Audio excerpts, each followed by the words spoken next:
Hey, what's going on, Guardians? My name is the Black Link, and today I'm going to be bringing you a video on a Titan Solar 3.0 build that I have been absolutely loving as of late. Solar 3.0 has provided a lot of goodies for the three main classes in Destiny 2. But in my opinion, I think Titan Solar 3.0 is easily the most versatile class in the game right now.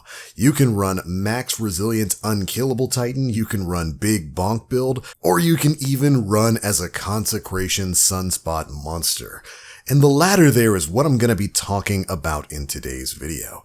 This build is going to allow you to deal massive damage, have insane survivability all throughout the game with massive buffs to resilience as well as restoration and cure, and it's going to be a build that you'll be able to utilize to its fullest after Season 17 ends. No artifact mods required at all. The entire basis of this build is going to be focused around the new Titan melee, Consecration. This is a new Titan aspect for Solar 3.0. It gives you that awesome sliding and then jumping melee attack. It's a two-parter where you basically become your own wave frame grenade launcher. This has some incredible benefits with Solar 3.0, and with this particular build, you're going to be able to technically activate all three of the Solar 3.0 aspects for Titans and get all of the benefits on this one build. Again, no artifact mods required. Alright, let's go ahead and dive on into how this thing works. Well, with the hotfix that Bungie put into effect last week, we got some much needed buffs for Solar Warlocks and Titans. In particular for Titans, Burning Maul got a 25% damage buff in PvE, definitely making it a worthwhile option to pick. And then, we got two major buffs for Roaring Flames and Consecration. And the combination of those two aspects with a very particular exotic is what makes this build so good.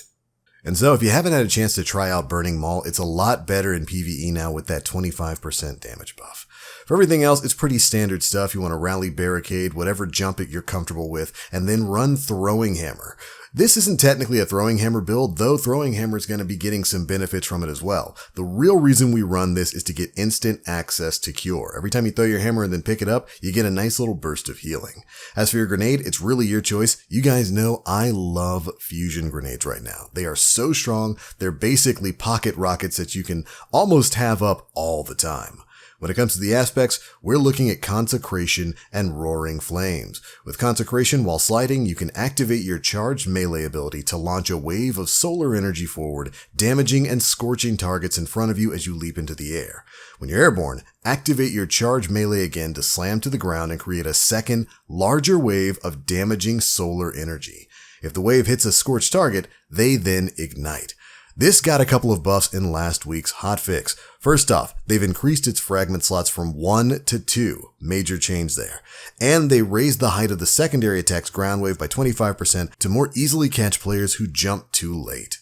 So they basically made it even easier to use, and they gave you more of a reason to use it with the fragment slots. Then, of course, Roaring Flames. Final blows with solar abilities or ignitions increase the damage of your solar abilities. This stacks up to 3 times, and while Roaring Flames is active, your uncharged melee attack will also deal solar damage and scorches targets. That's the big buff that this got last week. Once you've got Roaring Flames active, you can just go around meleeing things even without a melee charge. You'll notice those enemies will ignite and then explode when they die. It counts as a powered melee kill, meaning you can just go throw melees out and generate elemental wells using Melee Wellmaker. This is a major part of this build, and the update has made Roaring Flames definitely a worthwhile choice.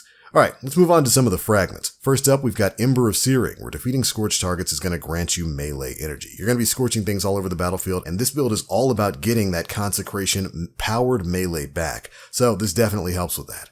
Then, Ember of Torches. Powered melee attacks against combatants will make you and nearby allies radiant. Radiant, of course, one of the new buffs. When it's active, your weapons are going to be enhanced by the power of the Traveler to deal increased damage to foes. It's a pretty sizable damage buff, and it's definitely worth having on. Then we've got Ember of Imperium. Solar weapon or ability final blows extend the duration of restoration and radiant effects applied to you. I know a lot of people are still probably using Ember of Solace.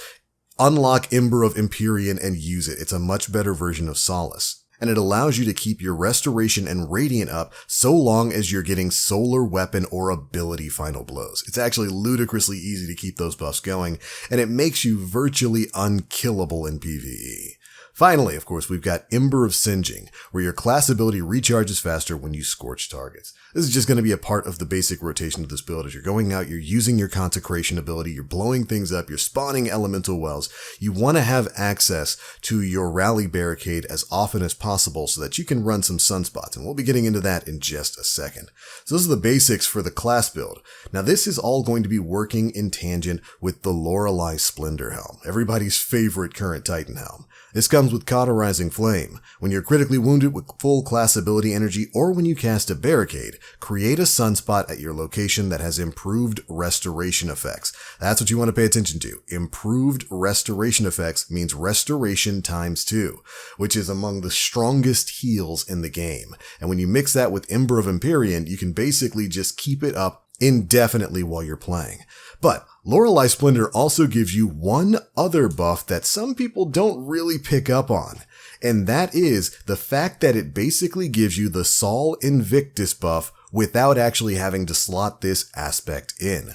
With Sol Invictus, solar ability final blows, Hammer of Sol impacts, and defeating scorched targets will create sunspots. Your abilities will regenerate faster, and your super drains more slowly while standing in a sunspot.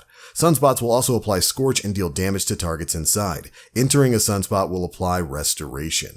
All of these buffs usually require you to run Sol Invictus, but so long as you're running Loreley Splendor, you automatically get the Sol Invictus buffs every time you create a sunspot, which is going to be whenever you're critically wounded or whenever you cast your Rally Barricade. It's a massive benefit to the class, and the fact that you can basically run all three aspects by just running this simple setup is unbelievable. Let's talk about some of the mods here.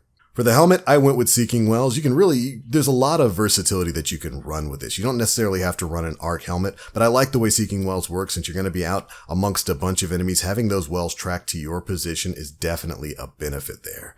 I'm also running Hands-On for the bonus super energy on melee kills, which is going to be the primary way you're blowing things up on this build.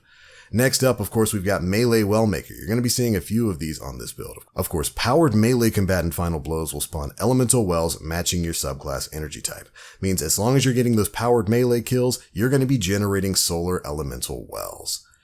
For the chest piece, we are, of course, running Armor of the Dying Star for the extra survivability out there in PvE, Concussive Dampener, and then Bountiful Wells. We're going to be running a few copies of Melee Wellmaker, and so this is going to increase the amount of elemental wells that Melee Wellmaker will be spawning based on the number of Melee Wellmakers you have equipped. Alright, for boots, we've got Explosive Wellmaker. This works in tangent with your Consecration. Since Consecration is going to be activating a litany of buffs on your character, it also counts as a powered melee kill, so it triggers Melee Wellmaker, and it triggers Explosive Wellmaker. This also works if you're somebody out there who likes to use Wither Horde, since this mod will allow Wither Horde to spawn elemental wells as well. Alright, finally, of course, we've got another Melee Wellmaker on our class item. I'm running a Stasis class item specifically for Utility Kickstart. When you've got two Utility Kickstarts on, it makes your Rally Barricade recharge really quickly, ludicrously quickly, meaning you'll have the extra survivability that those sunspots that are generated by Loreley Splendor, you'll have them basically all the time in any content that you're playing. But alright, that's the basics there. You can generally slot in or out a lot of different perks depending on the content that you're running. If you're not running anything with champions, you can go ahead and toss on something like a melee kickstart or the reserves or scavenger perks that would really work with whatever build you're trying to run. And as you can see, this doesn't really require any artifact mods, meaning when this season ends and all of these awesome artifact mods that we've got access to right now go away, you'll still be able to use this build to its fullest. Now, if you do want to use some artifact mods, there are some suggestions I could give you. Definitely Solar Fulmination is a worthwhile pick in virtually any Solar 3.0 build. With this, your ignitions are going to deal increased damage in an increased radius. And the beauty of this build is you don't even need anything like Class C Restoration. You're not going to get any benefit from running it on there. As long as you've got Loreley Splendor on, you're going to be getting the restoration times too. That way you can also run stuff like Withering Heat or really kind of whatever mod setup you want to go on this. And there's even going to be some utility there where you can swap out maybe one of these well makers in for a Font of Might if you're using specifically all solar weapons. The basics of this build are really easy to work with and it works really well in a lot of in-game game modes. And as for your personal weapon preference, you can really use whatever you want. If you're somebody who's getting out there and you feel like you're not getting your melee energy back fast enough, of course, Monte Carlo is going to be an amazing weapon to pair with this. There's never going to be a time in which you don't have your melee energy. As long as there are enemies around, you'll have infinite access to fully powered melees, which means more consecration, more explosions, more radiance, more restoration, more healing, more sunspots, more everything with this build. I'm having a lot of fun with this. It's worked for me in higher difficulty Nightfalls, Lost Sectors, the dungeon, and more. And it's definitely my pick for general Titan content throughout the game. Though the Hammer Bonk build got a pretty big nerf with the hotfix last week, still works just as well. If you want to run Syntheseps and do that basic build, that's absolutely fine. But with this build, you truly are a tank. You're staying alive, Consecration's giving you a litany of buffs, and it's just a lot of fun to play with. Get out there and give it a shot, Guardians. But that's just a quick guide video on the current Titan build that I'm running for basically all bits of content in Destiny 2. If you've got any other Titan Solar 3.0 builds, be sure to list them out in the comment section below. How do you feel about this build? What would you change about it? Be sure to let me know. And if you enjoyed the video, feel free to drop a like, make sure you subscribe and hit that notification bell to stay up to date with all the latest stuff we're putting out. I'm out for now. Thanks so much for watching. And as always, I am the Black Link. You Guardians, stay frosty.